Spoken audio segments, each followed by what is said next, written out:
Ngayon, dito sa problem na to, economic section, no? Ang tanong dito, find the lightest W shape. Tapos, kung gusto nyo, dagdagan pa natin, no? Dagdagan natin yung tanong. Ano, yung actual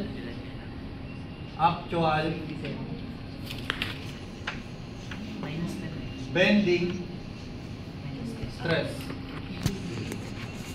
Ayan. Ano bang formula dito, no, nung find the lightest, para find the lightest, no? Ang formula lang dito yung yung S is equal to M max over yung stress na allowable or yung max, no? Yan. Ngayon, dito, kailangan mo na, pag ganito mga problem, ang kailangan natin makuha dito is yung max moment ng live load. Ano ba yung max moment sa live load? Makukuha natin yung max moment sa live load doon sa mga applied load sa beam natin, no? Pag sinabing max moment live load sa mga applied load, yon. Pag sinabi namang max moment dead load sa weight ng beam, yon. Okay, no? Dito, find the lightest W shape, no? Yung designation, no? Design yung pinag-uusapan dyan. Pinapahanap dyan yung design na gagamitin natin. Which is yung sa table ni Pytel, no? Sa appendix B. Yung may mga table. Ayan yung dito. Or kung wala man kayong libro ng table, meron ng mga PDF. Meron ng PDF, no? Nung kay Pytel. Meron yun. So dito, hanapin na muna natin yung max moment for the live load, no? Paano natin mahanap? Shear and moment diagram, di ba?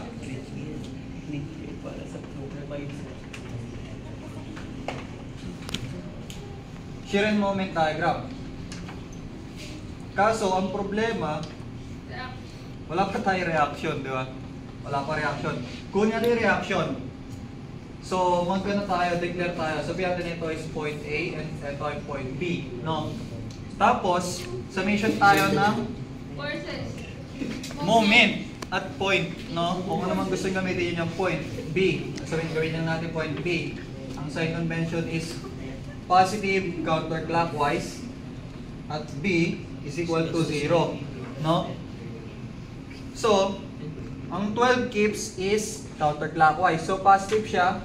12 times moment arm na 16 feet plus 2 kips, no? 2 kips, area load siya. Ano to, ha? Times 24. O, yun. 2 times 24, which is ng base. Pag nakuha may area yung area load, ayun yung magnitude. Tapos, matatagpuan siya sa centroid. 12. Yun, 12. From point B. Diba? So, 2 times what? Ano ba 24. 48, no? 48 times 12, diba? 48 times 12. Tapos, minus ng reaction sa A. Ano gusto nyo? Ano na lang? RA na lang, no? RA times moment arm na 24. So, 24 RA is equal to 0. Pag shape solve mo yan, no? Or kung ayaw mo naman shape solve, o kung algebra mo, RA is equal to 12 times 16 plus 48 times 12 over 24. Ang magiging sagot mo dyan, din-divide mo sa distance ng 4. So, magiging force ang sagot mo dyan. Which is tama for the reaction. Di ba? Yes. Anong sagot sa RA?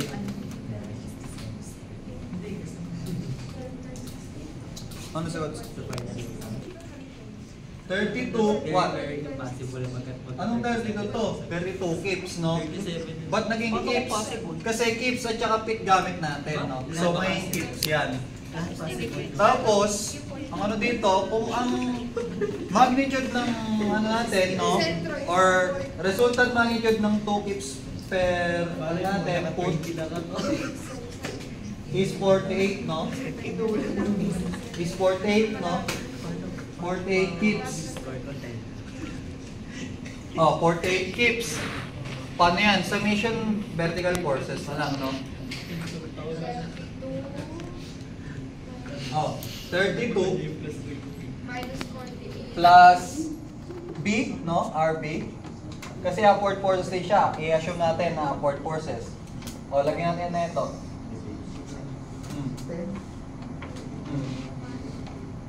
32 keeps.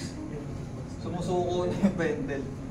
O, ito. Downward forces na 12 minus 48 is equal to 0. So, RB is what? 28. 28.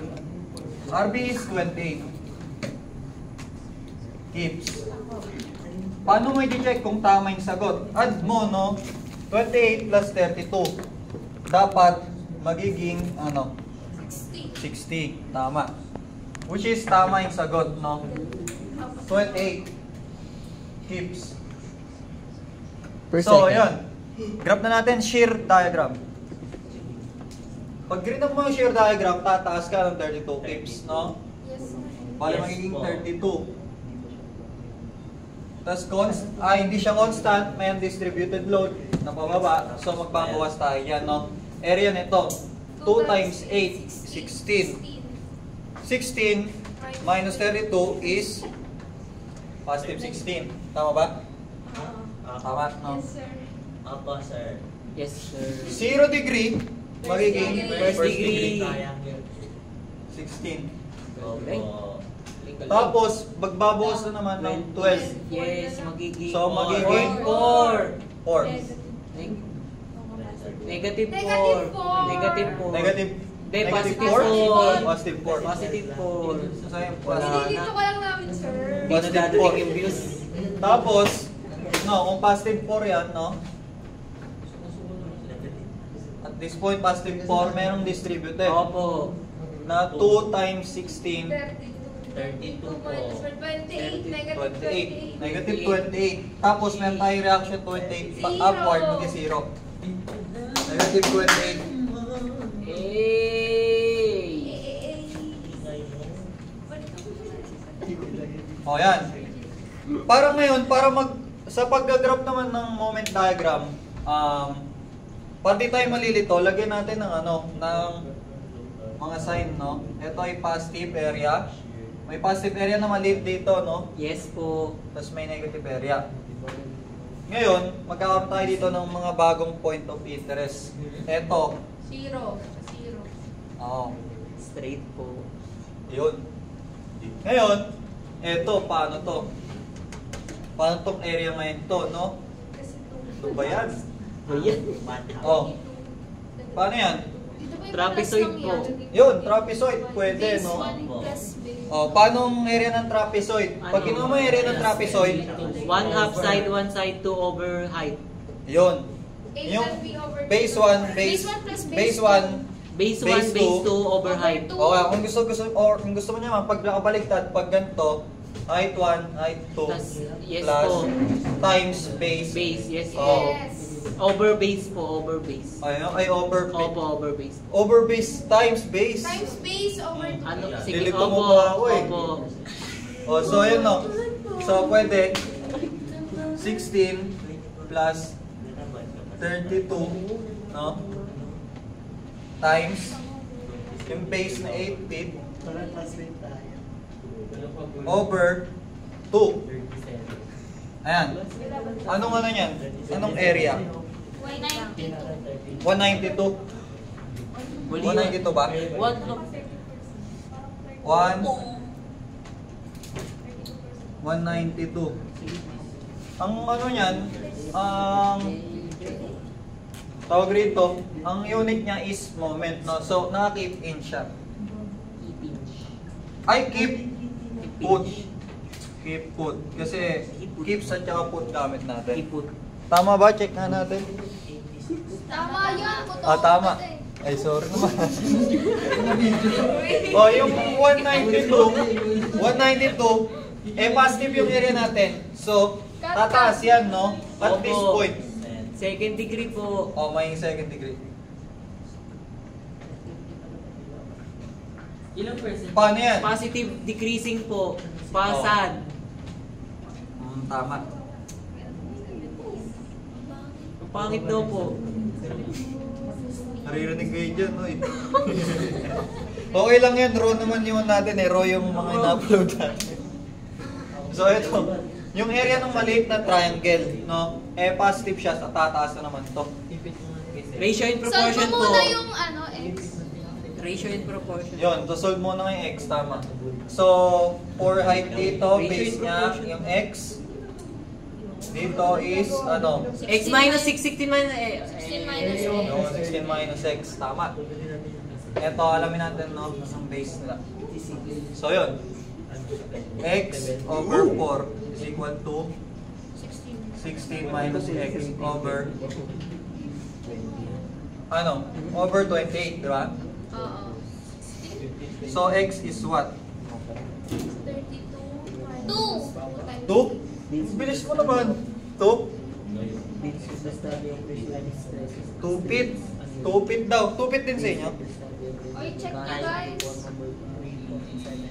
2 feet. 2 feet. 2 feet. O, 2 feet. O, so 2 feet to. Eh, dito, 14 pala to, no?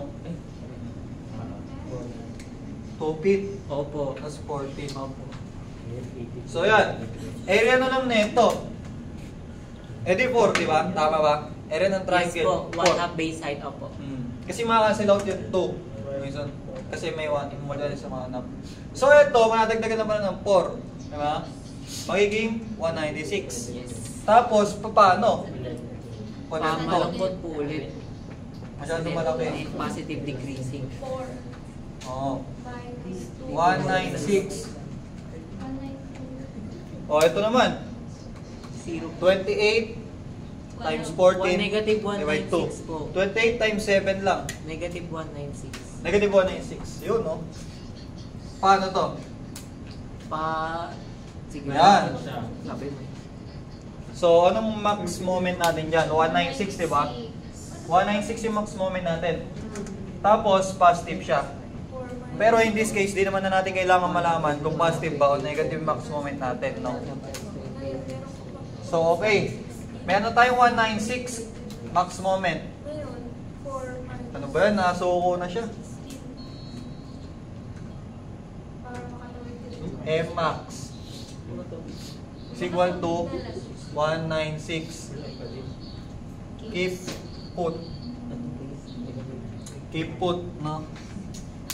Tapos, ano nang gagawin dito? Didivide na natin siya sa allowable natin, no?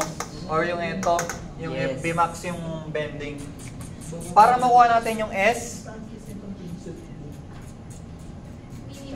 lagyan natin dito live load, no? Live load. Ayun yung S minimum. Ano ba yung S minimum na yan? Yung S minimum, no? Ayun yung ano, need natin para malaman natin kung saan tayo, kung ano yung dapat nating pipiliin na section modulus nung design natin, no? Kaya kukunin mo na to. Ito yung magiging natin, criterion. So, 196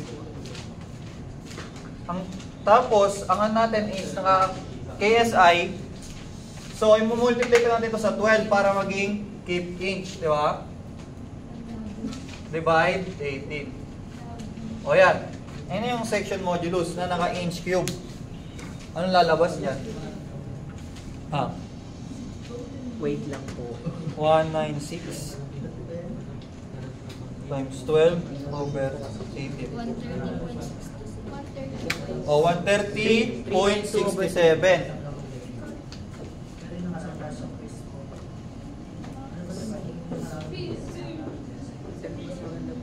Inch cube, no? Inch cube yan. So, yan. Meron na tayong S min or yung S minimum. So, pipili na tayo sa table, no? Yung table. Table daw. Yung table. Ito. Pawak mo na ako eh. Wait lang. Ako na dito sa... May table ba dyan? Kaso nga lang, ang table na pagpipilian natin is yung mga pang WS shape. Hanapin ko dito. Tapos, WS shape, US customary, no? May Python yan. Sa appendix B kay Python.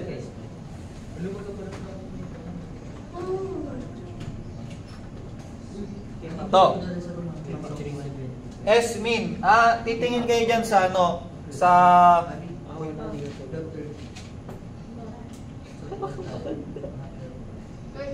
Paano nga ako, Nicole? Yung patanggal ng auto-rotate. Nakagana talaga siya. Shoutout si Nicole sa vlog. Sa? Ano ba yun? Nakaayos ba? Ano kasi ang natin nire-record para ano, magpapanood natin, di ba? Ayan. Etong 130.67, no? Titingin ka dyan. No? Yung may pinaka magaang. Meron kasi dito mga pagpipilian, no? Nakaganto. Ba, W, example, no? 36 times 302. Etong ano, etong 36, ito yung ano, depth ng beam natin. Ito yung depth ng beam. Kumbaga kung gaano siya kalalim, no? Halimbawa, ito yung I-beam. Ito yun, yung 36. Ito yung 36, no? Kaso, naka ano yan? Anong unit? Pag naka-US ka, naka-inches yan. But, naka-inches. Tapos etong ano, 302, ano yan? Yung weight ng beam na yan. Weight na agad yan, ha? Itong 302, weight na yan. Tapos ang unit niyan is 302 pound per feet, no? 302 pound per feet, ganun yan. So, malalaman pala natin kung ano yung may pinakamagaang pag titingin tayo dito, no? Titingin ka dito, sabay yung S niya, makikita mo ron. In this case, yung S nito, no? With respect to ano ha, X to X axis. Ang S nito is 1,130 cube inch, no? Cubic inch. Pero, ang need natin is 130 lang. So, napakaliit, no? Hindi to. Napakabigat na ito eh. Tapos, napakataas nung depth niya. So, pipili tayo. Wait, what? Set.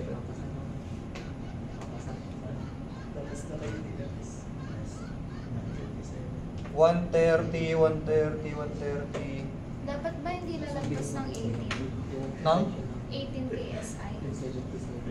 Yung Yung makababa. dapat hindi lalampas ng 18 KSI kasi yan yung allowable natin.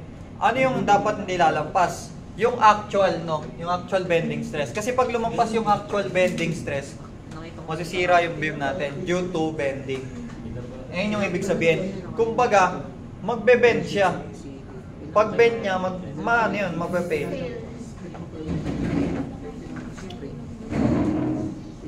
130, no? 130. Meron ako dito nakita, 131.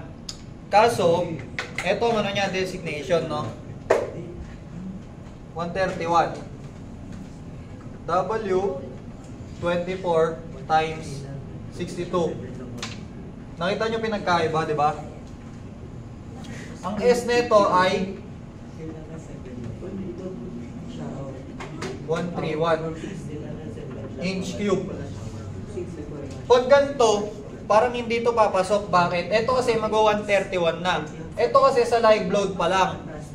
Eh, ang actual, i-consider mo pa or i-add mo pa yung dead load, which is ito. Yung 62 kilo nyo, 62 pound per foot sa beam. Oh, eto, 60, may pound per foot yan. Ito yung weight. So, ito, 62 pound per foot yung weight nito. Ano pa tayo? Baka may mas magapa, tapos papasok sa section modulus na to. Meron ba kayo dyan table? Ito, meron ako nakita. 140 siya. Kaso, mas mabigat siya. Tapos, pero ang depth niya is mas short siya, no? 68. Tapos ang S niya nito is 140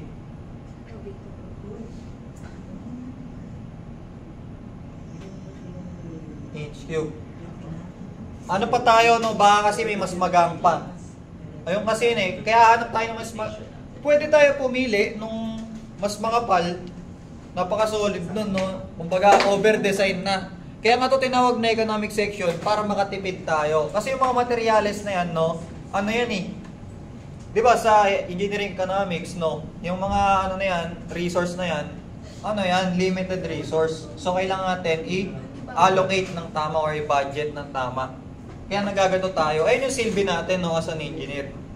Kinukumpute natin. So, hanap tayo. 140. Ano ba pinamababa? 168. Baka meron pa. Hindi papasok ang 57. 65. Hindi pa rin. 55, hindi pa rin.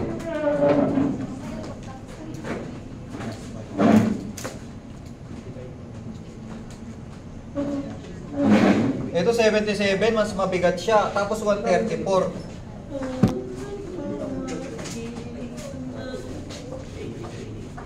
Ano yung utility sa June 25?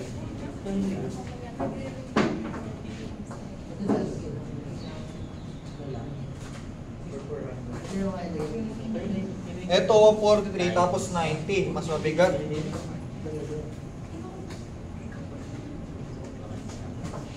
Ito 68 din tapos 103, wala pa rin.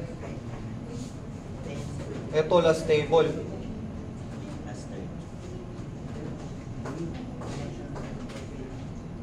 Ang bigat na ito. So ito na ata ang sagot, no? Try na natin to kasi wala nang ibang mahanap na mas magaan pa tapos papasok, no? So yan. Paano natin compute dead load naman nito? Dead load na lang ang need. Yung sa dead load, sa buong beam siya. Total, ano naman to, no? Simply supported beam. Tapos, dead load siya. Meron na akong dinerive ditong formula. Pang-compute na agad ng max moment. Pag simply supported beam, no? Tapos sa dead load. Yung ito, yung W naught, no? Yung distributed load times L squared over 8, no? Ano bang distributed load yan? Ito na agad distributed load, 68 pound foot, no? Substitute mo lang yan. Tapos yung L ng beam, yung length or yung span ng beam natin. So 68. Kaso nakaput, no? Nakaput din. Ano ba yan? 24. 24 squared over 8. Ano lalabas dyan? Para mabilis na, no? Pwede kasi tayo dito mag-moment, mag-share in moment diagram. Kaso, ito mas mabilis. Di ba, na-compute ko na yun sa SME mo. Oh. Ngayon, paano, di ba, yung W24 times 62, ayun o. Wala, W21, S is equal to 1 times 1. Di ba, Saan? yan, di ba, nakuha mo na SME mo. Oh. Ngayon, pipili ka ng, di ba, W36, W34, W, yan yung mga yan. Paano mo masasabing yun yung Umahanap kasi yun ng mas magaang eh.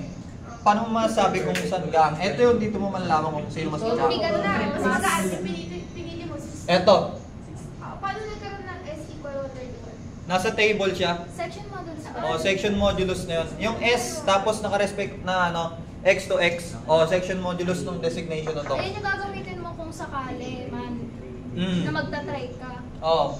Kaya ito ang pinili ko, yung 2168. Kasi ito may pasobra 140 pa. Tapos siya pa yung pinakamagang sa lahat ng makikita mo doon sa table. Ito kasi 131. Kung parang, tas tignan mo pa span yan, 24 feet.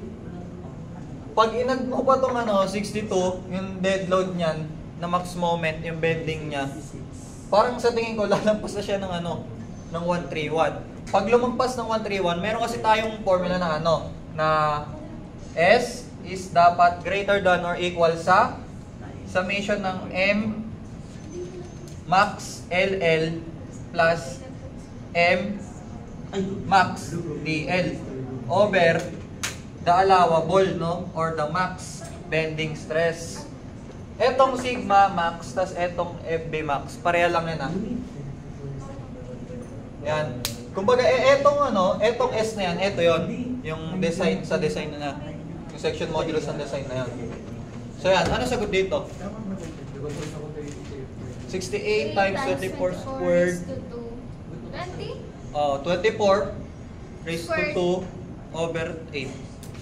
4896. 4896. 4896. Anong unit nito? Max moment yan. So keep put, no? Keep times. Ayan. Keep put.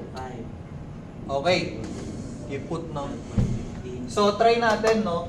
Kung papasok ba siya. Substitute natin itong 140 yung napili natin. 140 dapat daw is greater than or equal siya sa summation or pag inad mo yung max LL tapos max DL. Wherein ang max LL natin, no, yung max live load natin is ayan, 196, no? Eto, i-convert mo rin to into inches. So, factor out na natin yung 12. So, pag pinactor out mo yung 12 times the quantity of 196 plus ano yung sa DL? Eto.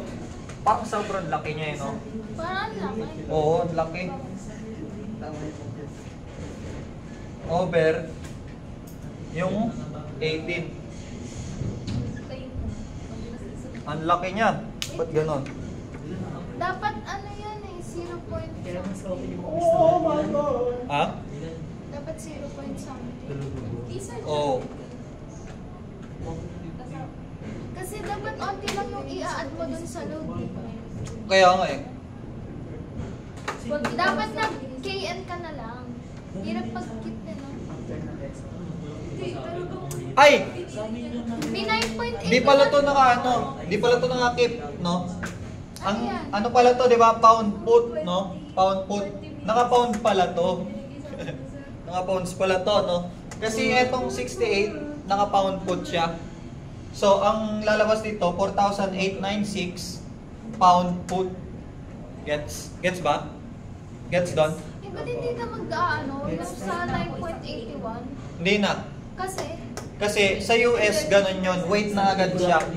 Sa SI kasi, ano yun, naka-mass per length. Oo, dinidistribute niyo yung mass. Yung mass, i-multiply mo pa sa gravity para maging weight. Kasi bigla na yan, diba? Weight na agad. Ganun sa US. Rekta na. Oo. Ito pala, para maging, tawag dito, maging keep, no? Magiging, pagre-raise to, 10 raised to 3. Bale magiging 4 point, keep na. Kasi kilo pound, tapos pang Naka-pound 1,000. feet. Yun. 4 lang ba ito? Plus 4, ayan. Kaya pala, nagtaka rin ako eh. Pang ano laki yun, no? Yan, ha? Parang ano? Eto, compute mo na lang to. So, 12 times yung neto, sum nila, 196 plus 4.896 over 18. 133.93 or sabihin natin 134, no? 134. 134, no? Tapos, nangyari ito. Inch cube. Di papasok, di ba? Papasok siya. Eto, pag trinay mo yung 131. Eto, pag sinubstitute mo to ng, substitute mo to ng, try natin to, yung 62. 62 times 24 squared over 8. Di ba? 4,464 pound foot. Gagawin mong keep. Ship store natin. Eto, pupunan mo rito, no? 4,000 400. So, kailangan 64. 4,464, di ba? So, ganito ulit gawin natin. 12 times 196 plus 8. 37. 18. 133.64. Sampo lang maliit. Ganun lang din. Kaya ba, isa lang ito lang. Teka. Isang mali. Sa maliit. 4464, no? Ah, tignan mo, parehas lang din. Baby times yun. Bagsak na mo. Oh, di ba? Ang minimum, ang ano niya, ang S niya 131. Pag kinonpute mo siya, sinama mo yung dead load 133. Lalampas siya sa section modulus. So, hindi yun pwede. Eto, papasok siya. Tapos, eto pa yung pinakamagaang. Siya pa yung may pinakamagaang na. Uy, na pala. Nagulo. Ginulo ko? Oo. Uy, So, wala yung ko si lagi. interaction po, technical error. Uy, sipat na kayo na yun. 12 na. So, yan. Basta 3. Ano na ako? So, ang gagamitin pa lang design, ito.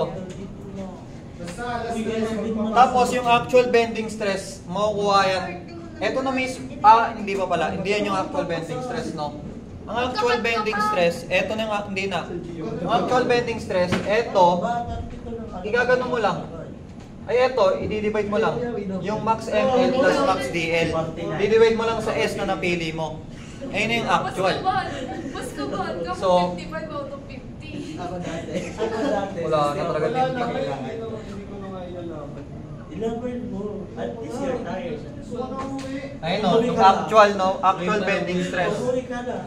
Yung Yung 196, no? Kaso, copy mo lang to ulit. Pinagdasal na lang yung kaibigan. 196 plus 4.896. Eh, ikaw, sanay ka bumag. Yung napili natin na 140. Kanya-kanya na, ano? Yung napili mo 40. Kung bumasa sa police, gusto mo ako yung bumagsak. Kaya mo patas kami makapasa. Wala makapasa ni police. Alam niyo po, alam niyo yan. 130 Ako pa yung pumasa ah. Ano? Ito ba? 12 17 lumabas sa akin eh. 17.2. Matatawa na lang talaga ako. Oh, 17 Alam na, anong ginawa. Ano yan? KSI, di ba? Ay, yes, KSI. Ayun yung actual. Tignan mo. Ito yung sa actual stress, 17.22 KSI. Ang allowable, 18 KSI. So, hindi siya lalampas ng 18 KSI. So, hindi guguho or hindi mag-fail yung beam natin. Ayun lang yun. Diba? Ang dali lang.